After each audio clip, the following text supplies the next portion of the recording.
जयंती है, पूरी अयोध्या में हनुमान जी की जय जयकार और धूम मची हुई है। आप अयोध्या के मेयर हैं, तो हनुमान भक्तों को क्या शुभ संदेश देना चाहते हैं? देखिए, अयोध्या में ये माना जाता है कि अयोध्या के तो राजाधिराज हनुमान जी ही हैं और हनुमान जी की जय जयकार यहाँ तो नित्य होती है और स्वयं हनुमान जी यहाँ हनुमानगढ़ी में विराजमान है।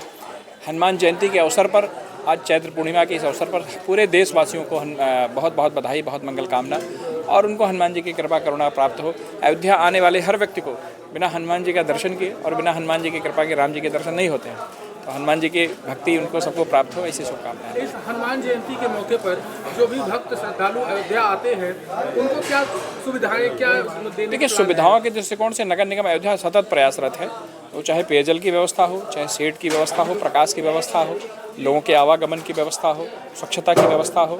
और जैसा कि प्रधानमंत्री मोदी जी ने अयोध्या आने पर एक संकल्प व्यक्त किया कि अयोध्या को भारत का सबसे स्वच्छ नगर बनाना है, तो अयोध्या नगर निगम कहीं न कहीं उनके संकल्प को पूरा करने के लिए पूरा प्राण लगाए हुए हैं। और हम नगर निगम के लोग और नागरिक प्रशासन के सहयोग से अयोध्या को एक स्वच्छतम नगरी बनाने की ओर अग्रसर है, जैसा कि आप लोगों को दिखता भी है।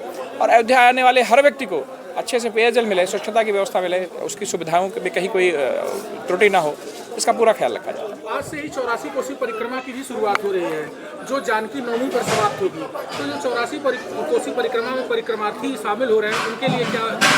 यान कानि च पापानि जन्मांतर कृतानि च तान सर्वाणि नश्यन्तु प्रदक्षिणां पदे पदे। भगवान की नगरी के प्रदक्षिणा चतुर्दश करने से उसके समस्त जन्म जन्मांतरों के पापों का क्षय होता है, नष्ट होता है। तो आज यह माना जाता है कि हमारे यहाँ जो हमारी जो सांस्कृतिक पृष्ठभूमि है, हमारा जो सांस्कृतिक भूदृश्य है, वह 84 कोस का है। और आज 84 कोस की परिक्रमा शुरू होगी और चैत्र पूर्णिमा से फिर वो जानकी नवमी के दिन वह समाप्त होगी वह परिक्रमा।